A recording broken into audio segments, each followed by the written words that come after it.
신규 확진자가 총 79명 발생해서 총 누적 확진자 수가 11,344명이 되었고, 이 중에는 해외 유입이 1,232명입니다. 신규로 45명이 격리 해제되어 현재 735명이 격리 중에 있습니다. 어제는 사망하신 분이 한 분도 안 계십니다. 신규 확진자 79명 중에서 해외 유입은 11명이고 지역사회 발생은 68명입니다. 해외 유입 확진자 11명은 미주가 3명, 방글라데시가 7명, 쿠웨이트가 1명입니다. 다음은 국내 상황에 대해서 말씀드리겠습니다.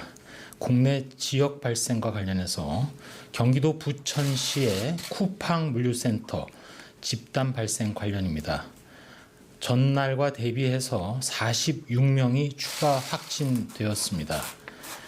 오늘 11시 기준으로 총 82명의 확진자가 확인되었습니다. 해당 물류센터에서는 지난 5월 12일부터 근무한 근로자를 대상으로 전수 자가격리 조치를 하였고 검사를 진행하고 있습니다. 총 82명의 확진자 중에는 물류센터 직원이 63명이고 접촉자가 19명입니다. 저희 중앙방역대책본부에서는 지난 5월 12일부터 경기도 부천시 쿠팡 물류센터에서 근무한 근로자들은 필히 마스크를 착용하시고 진단검사를 받은 후에 자가격리에 만전을 기해 주시고, 혹시라도 가족 중에 학생 그리고 학교 종사자가 있는 경우에는 등교를 중지하시며, 동시에 가족 중에서 의료기관이나 사회복지시설의 종사자가 있는 경우에도 근무를 제한할 것을 요청합니다. 추가로 서울특별시 중구에 소재한 KB생명보험 콜센터에서 26일 첫 확진자가 발생한 후 현재까지 총 7명이 확진되었습니다. 전체 직원을 대상으로 자가격리를 실시했고 현재 전수검사를 진행하고 있습니다. 대구광역시에서는 신병 입소 시 시행한 전수검사에서 1명의 확진자가 발견되었고, 역시 대구에서 학원 강사 대상의 전수검사에서 1명의 확진자가 발견되어서 각각 역학조사를 진행하고 있습니다. 수도권의 클럽과 관련해서는 오늘 12시 기준으로 총 누적 환자가 어제보다 2명이 증가해서 총 261명입니다. 감염 경로별로 볼 때 클럽 방문자는 96명이지만 접촉자가 165명입니다. 저희 중앙방역대책본부에서는 지역사회의 추가 전파를 신속히 차단하는 것을 최대 목표로 코로나19 확진자가 방문했던 다중이용시설의 이용자 그리고 행사 등의 참여자에 대해서 일제 검사를 실시하고 있습니다.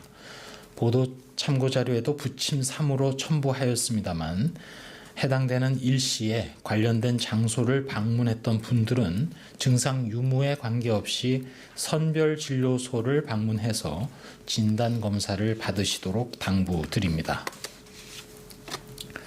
다음은 치료제와 관련해서 한 가지 부탁 말씀드리겠습니다. 저희는 코로나19 확진자를 통해서 혈장 치료제를 개발하고 있습니다. 혈장 치료제는 완치된 확진자의 혈액 속에 포함된 항체 그리고 면역 글로불린을 농축해서 제제화하여 사용하는 것이기 때문에 완치된 분들의 혈액이 많이 필요합니다. 혈액 공여를 원하시는 분들은 콜센터 1522-6487로 문의하시면 됩니다. 완치자분들의 많은 협조를 요청드리며 현재까지는 10분의 협조를 이미 받아놓은 상태입니다. 다음은 학교 등과 관련해서 당부 말씀드리겠습니다. 학생과 학교 교직원분들의 감염 예방 수칙 준수를 부탁드리면서 최근 수도권에서는 사업장, 종교시설, 주점, 음식점 등에서 접촉으로 인한 지역사회 감염 사례가 증가하고 있습니다. 특별히 수도권에 거주하시는 분들의 경우 밀폐되고 밀집한 다중이용시설의 이용 그리고 모임 자제를 당부드립니다. 특별히 고위험군 거듭 강조드립니다만 65세 이상 되신 어르신 그리고 만성질환자 등의 경우에는 환기가 안 되는 밀폐된 공간 또는 사람이 많이 모이는 곳은 되도록 방문하지 마시고 혹여라도 가실 경우에라도 꼭 마스크를 착용해 주시기 바랍니다. 특별히 이번에 물류센터를 중심으로 한 발생과 관련해서 사업장에서 실내 휴게실, 탈의실 등 공동공간 이용 시 마스크를 착용해 주시고 한 번에 여러 명이 함께 이용하지 않도록 해주시기 바랍니다. 흡연실 사용은 금지되며 혹여 흡연을 할 경우라도 허가된 야외 공간을 활용하시고 출퇴근 버스에 손소독제를 비치하며 손잡이 등 소독을 자주 실시해 주시기 바랍니다. 구내 식당에 대해서도 시차를 두어 분산해서 운영을 하고 좌석마다 가림막을 설치하거나 또는 가급적 일렬로 또는 지그재그로 앉음으로써 혹시라도 전파의 가능성을 최대한 낮추는 것이 필요합니다. 국민 여러분들께서도 가족 또는 같이 모임을 가진 사람 중에 유증상자가 2명 이상 발생하게 되면 선별 진료소에서 반드시 검사를 받을 것을 부탁드립니다. 끝으로 당부 말씀 추가로 드리겠습니다. 지난 5월 초에 이태원 클럽에서 첫 환자가 발견된 지 3주가 지났습니다. 초기 방문자와 가족 그리고 동료들 사이에 소규모 산발적 감염이었는데 최근 주점, 노래방, 식당 등 다중이용시설, 거기에 종교시설 그리고 최근에는 대규모 사업장을 통해서 다발적으로 발생하면서 코로나19가 수도권에서 확산되는 양상을 보이고 있습니다.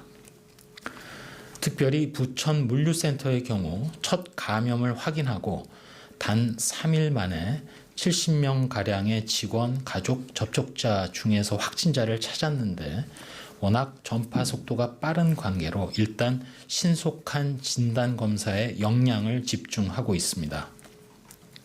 검사를 거의 완료 단계로 가고 있습니다만 어쨌든 감염 규모는 더 늘어날 가능성이 있다고 판단하고 있지만 다만 격리와 검사 대상자를 특정하기가 상대적으로 지난번 수도권의 클럽보다는 용이한 상황이긴 합니다. 이에 추가 감염의 차단을 위해서 물류센터와 연계된 여러 가지 추가 전파는 물론 별도로 이미 수도권을 중심으로 해서 지역사회의 전파가 늘어날 가능성은 매우 큰 상황이라고 판단하고 있습니다. 저희 방역 당국에서는 수도권의 지자체들과 함께 총력을 다하고 있습니다. 이태원 클럽발 감염이 7차 전파까지 이어지는데 단 19일밖에 걸리지 않았습니다. 한 명의 환자가 다음 사람을 감염시키는 데 걸리는 시간이 평균적으로 3일이 안 되는 점을 감안하면 특별히 수도권에 거주하시는 국민 여러분들의 주의와 함께 각별하게 생활방역 수칙을 준수하는 것이 중요하다는 것을 거듭 말씀을 드립니다. 또한 다중이용시설의 경우에도 방역 수칙을 철저히 지키는 것이 중요합니다. 이번 물류센터 외에도 유사한 업무 환경이 있는 사업장이 많이 있습니다. 밀폐된 장소, 또 외부 출입자가 많고 업무 중에 또는 작업 중에 마스크 쓰기라든지 거리 두기, 또 환기와 소독, 또 증상이 있는 분들의 출근 자제 이런 것들은 모든 사업장에서 중요하고 이러한 노력들이 방역 관리에 있어서 매우 기묘한 부분입니다. 현재 거리 두기와 개인위생 이외에는 코로나19를 억제할 방법이 없는 상황입니다. 모든 국민들께서 역학조사에 적극 협조해 주시고 조금이라도 의심이 되면 검사를 받으시고 특별히 경증이나 무증상이 많은 청장년 분들을 중심으로 해서 생활 속 거리두기와 위생 수칙의 준수에 더욱 노력해 주십사 하는 부탁의 말씀을 올립니다. 이상입니다. 지금부터 질의응답 시간 갖도록 하겠습니다. 오늘 16시에 긴급 관계장관 회의 결과에 대한 브리핑도 예정되어 있습니다. 참고하시기 바랍니다. 오송, 세종, 당산 순으로 질문 받도록 하겠습니다. 혹시 오송에 질문 있으신 기자님? 네, 기자님. 뉴스핑 강대현입니다. 오전에도 질문을 했었는데 방대본에 문의를 하라고 해가지고 그러니까 지금 물류센터 관련해서요. 물류센터 직원 중에서 이게 배달하시는 분들이 몇 분류가 되는지, 그리고 배달을 하면서 이렇게 전파될 가능성이 높지 않다고 오전에 말씀을 해주시긴 했는데 좀 한 번 더 설명을 부탁드리고요. 그리고 그러니까 지금 이제 첫 발현일이 13일이고 23일, 25일 증상 발현이 많아서 지역사회 전파 우려가 크다 이런 말씀 계속 해주시고 계신데, 그러니까 그 생활방역 수칙을 지켰다면, 예를 들면 지역사회, 그러니까 그 물류센터에서 처음 확진된 물류센터에서는 이 감염이 됐다고 해도 그 이후에 추가 전파를 효과적으로 막을 수 있다 이렇게 말씀을 하시는 건지 조금 설명을 부탁드립니다. 그리고 그 KB생명보험은요, 증상 발현일이 언제고 그리고 감염 경로 혹시 파악됐는지 부탁드립니다. 네, 전부 4가지 질문을 주셨습니다. 첫 번째로 지금 쿠팡의 그 물류센터와 관련해서 일단 여러 가지 업무에 종사하시는 분들의 규모는 약 4,156명으로 파악을 하고 있고, 다만 말씀하신 것은 물품을 배달하는 인력과 관련해서는 저희가 우리 역학조사 팀장과 역학조사관 등을 통해서 저희가 파악하기로는 물품을 취급해서 현장까지 이동하는데 그 간선 기사라고 명칭을 붙여서 활동하시는 분들이 603명으로 현재 파악을 하고 있습니다. 따라서 이분들에 대해서도 해당 지자체를 통해서 추가적으로 진단 검사, 증상 확인 등이 진행되고 있다는 말씀을 드리고, 두 번째로 이송되는 택배 물품에 대한 전파 가능성과 관련해서는 이틀 전에도 설명을 드렸다시피 그 전문가들의 의견, 그리고 일부 세계보건기구에서 인용된 말 등에 따르면 바이러스의 생존 가능성이나 또 여러 가지 노출 정도 이런 것들을 고려할 때 전파 가능성은 매우 낮은 것이 사실이다. 다만 전문가들께서는 서로 전파 가능성이 아주 없지는 않다 해도 배달되는 물품을 받는 분들도 받는 즉시 손을 깨끗이 씻는 개인위생을 철저히 하는 것은 언제나 필요하다. 이런 말씀을 드리겠습니다.